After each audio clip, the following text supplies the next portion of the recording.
የወይኗ ልጅ አቤል ብርሃኑ በአፍሪካ ሶስተኛ ደረጃን ያዘ። ከሀገሩ ታላላቅ የጉዞ ቭሎገሮች ተርታም አቤል ኢትዮጵያን ስም አስጠርቷል። በኢትዮጵያ በዩቲዩብ መድረክ ቀዳሚ ስፍራን የሚይዘው አቤል ብርሃኑ ወይም የወይኗ ልጅ በሚል የቅጽል ስሙ ይታወቃል። በአፍሪካ ደረጃ ከፍተኛ ተከታይ ካላቸው የጉዞና የመረጃ ቭሎጎች ትራቭል ቭሎገርስ መካከል ሶስተኛ ደረጃን በመያዝ ስሙን በድምቀት አስመዝግቧል። አቤል በዋና ቻናሉ 1.94 ሚሊዮን እንዲሁም በሁለተኛ ቻናሉ 1.58 ሚሊዮን ተከታዮችን በማፍራት እንደ ዋዴማያ ካሉ የአፍሪካ የዩቲዩብ ቱባዎች መካከል አንዱ ሆኖ ተፎካካሪ መሆን ችሏል።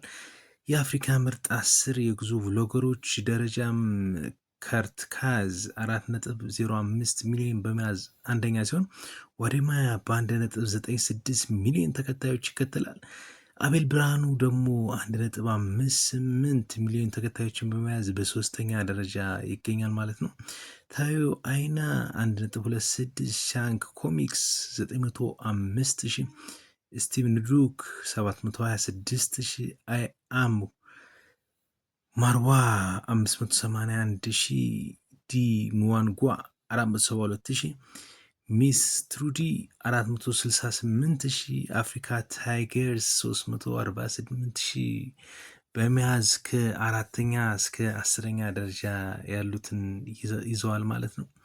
በዚሁ አጋጣሚ አቤል ብርሃኑ የኢትዮጵያን ስም በመልካም ማስጠራቱ እንኳን ደስ አለህ ልንለው እንወዳለን።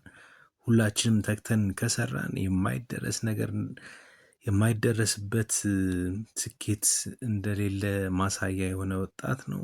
ይመች